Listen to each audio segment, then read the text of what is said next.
Aroibai Huyung Jow Harakpadu, Pinky Ngangbana Chatpa Yarakpai, Harau Munbai, Khanglau Laurakpani.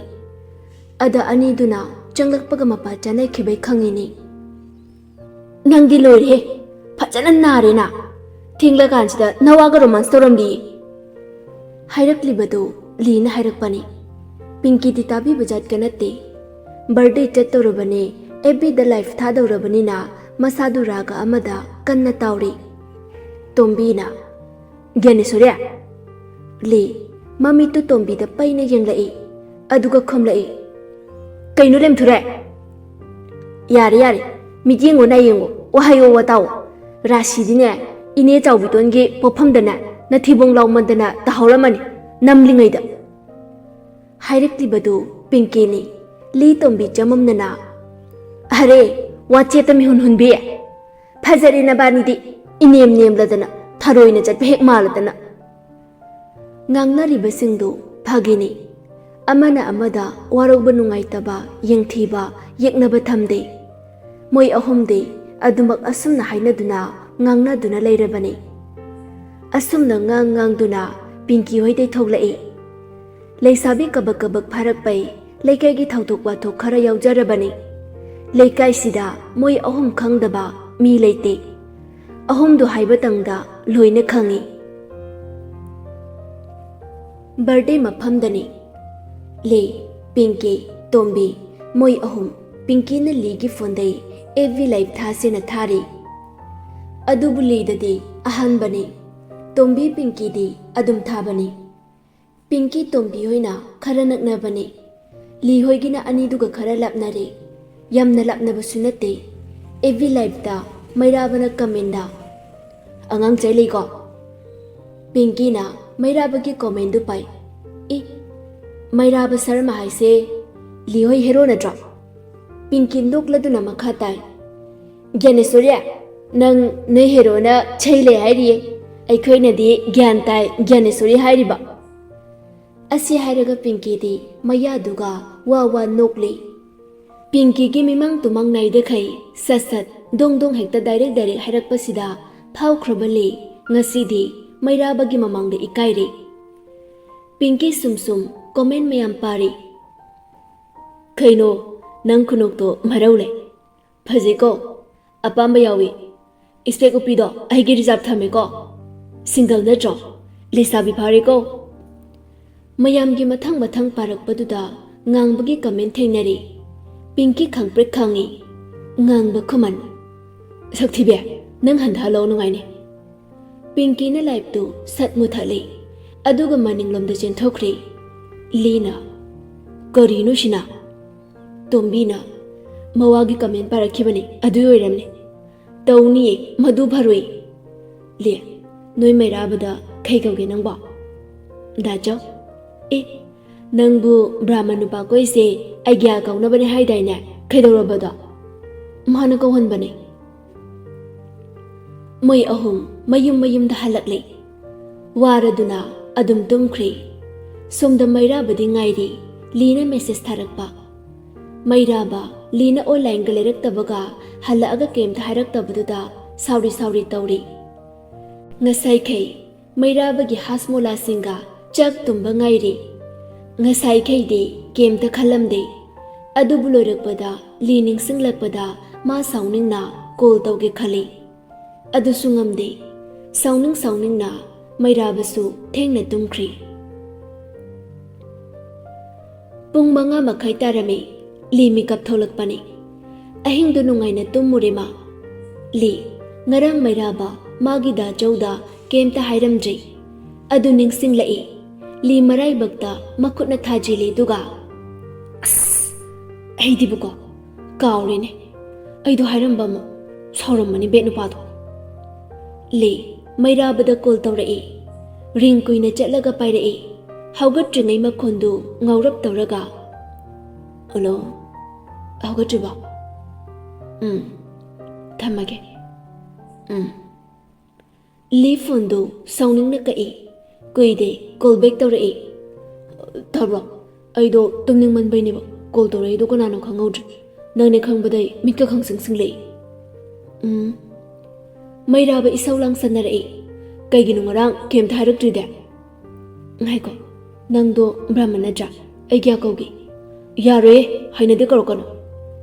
Lilakna bai kai boy. Ai gyao, hoi gyao. Hainade mi. Khumoi hairo. Thamme. Hairaga nokmi tawduna koldu fatkai. Mairabana somda murum soli. Kari nupino khangdeba. Mina maitai nupa sagi toroga ai gya na toroisi. Ai dibuko. Mairabagi punsi se ai gyam chada tare. Ngayhak murum solaga kol bek tore I mairabadu. Lede nokmi tawruduna managa hanna kaura e. Ai gya ai gyam cha. Nuksya khairanu yare. Ai gyam cha. Mairaba hainingdana khami. Oise ai thamage school chatuni. Oi. Odo ai phone recharge loirebako. Khara leiraga hapageba. Phone chu yade. Aduna nongni pau phaunal roise. Nang phajana leyo. Le haifet nungai tana khami. Oi. Odo ai hapora. Hapakano. Ai ma da haigai. Nongni leiraga hapake hai. Oi. Ai su thamage. Oi. Ani du sukol thamkre. School chatna bahobe loisinduna school yore. Lena class ta changlakpada yai lerami. Mayamga nok tuna mana kainom haibadi mali. Adubu lina di khangde. Maningdagi ubatangni. Yai na makutlo masawo acting tawduna wakan na ngangli. Mamanaba amana yai da haire. Yai lai he. Yai ngangba maningda onthore. Adubu lina de hanna yanglakde. Yai ngangba ligi manakta lai aduga hairi.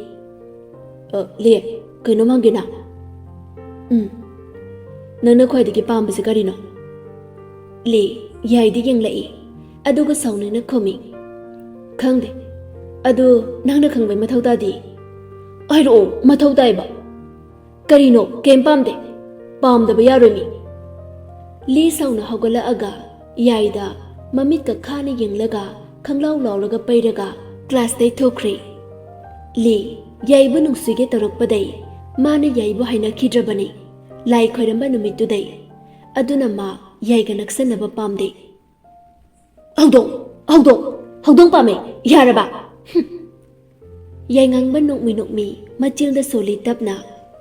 Ayengba kanana de mabu ngaure hairani. Ngausinasi oihansi saklon yambi mahakta. Haudong. Mamanaba amana. Yai, kedore. Haudong pame haira. Hoi. Noi haudong leibro. Lei, maman bama.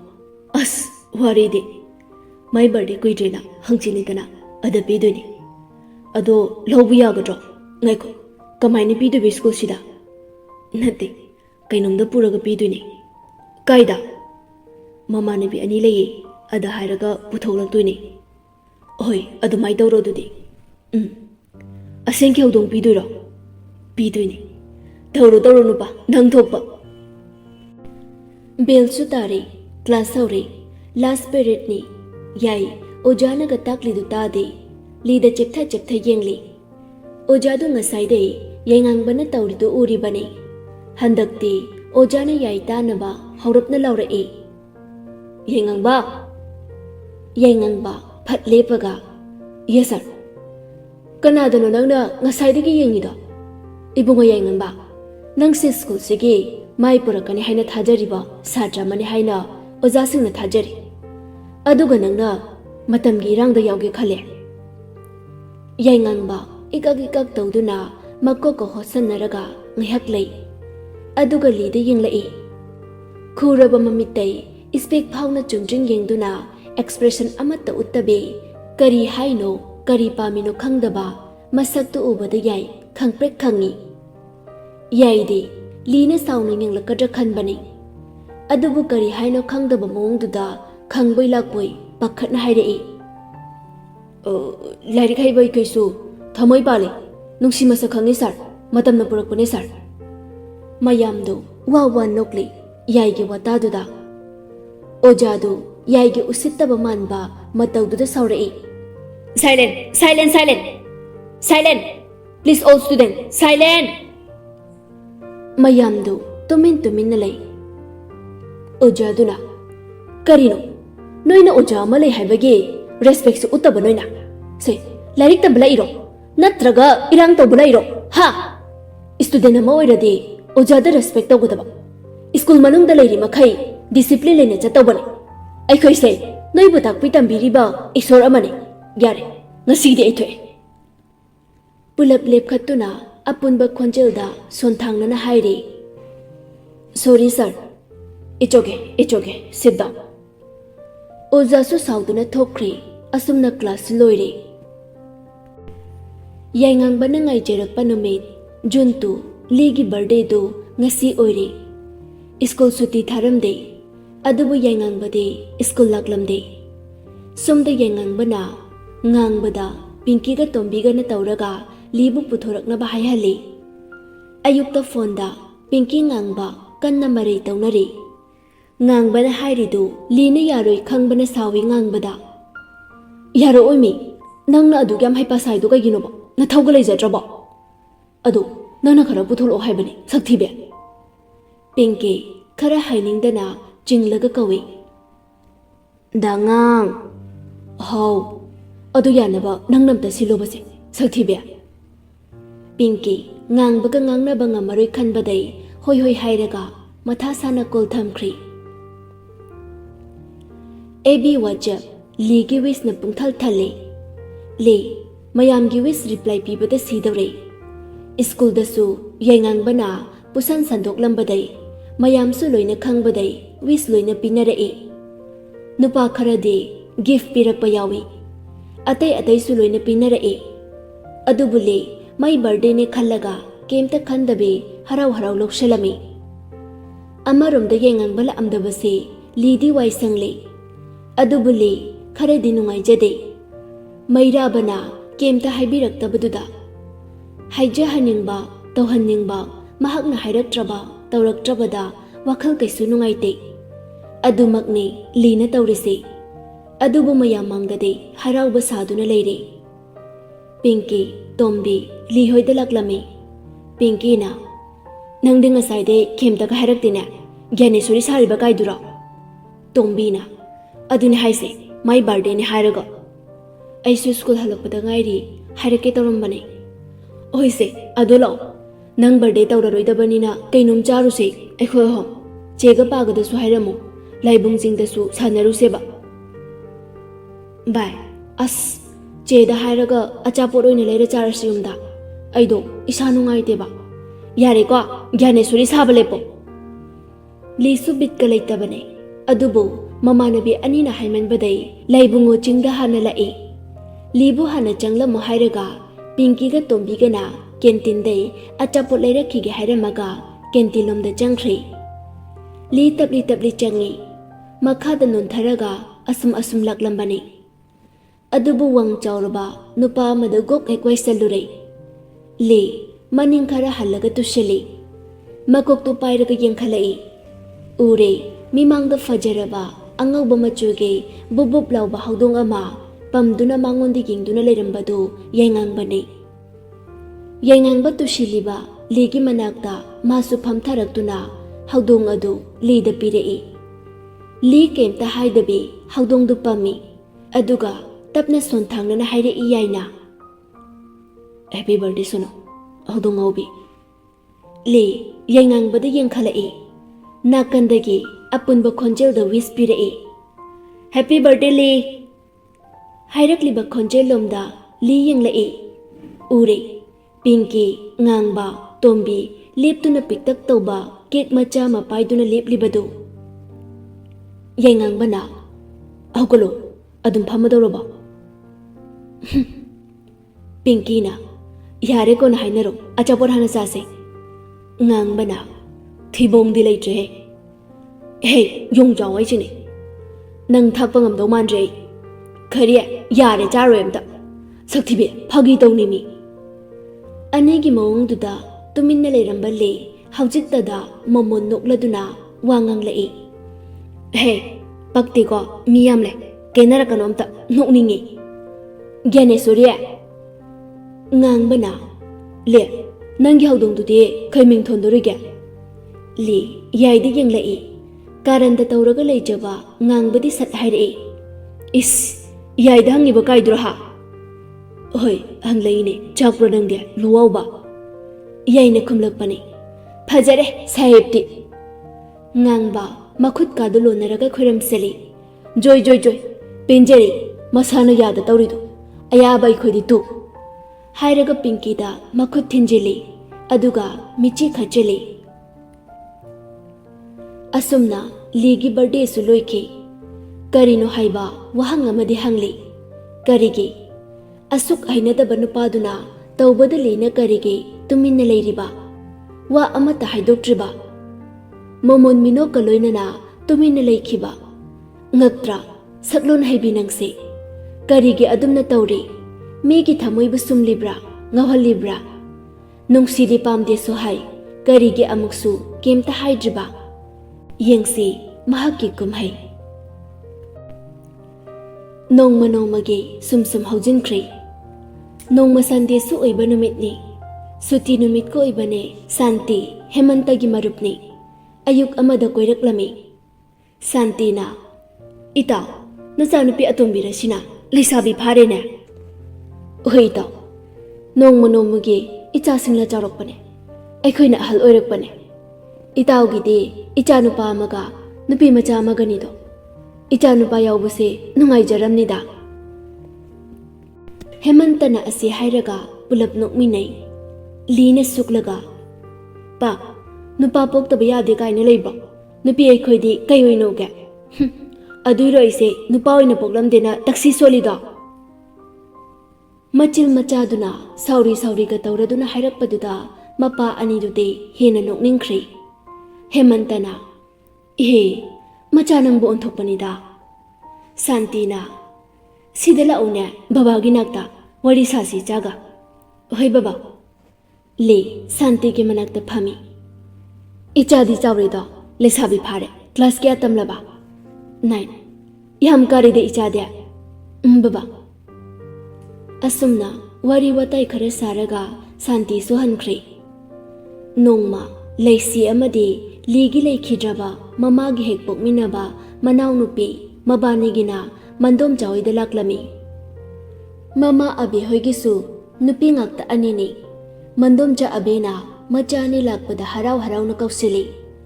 Moina changakpada sanayon banupa malirami. Laisidi mandomcha abigi machanupaga sanaba changkri. Angang the bigly, pokpa kuidribani.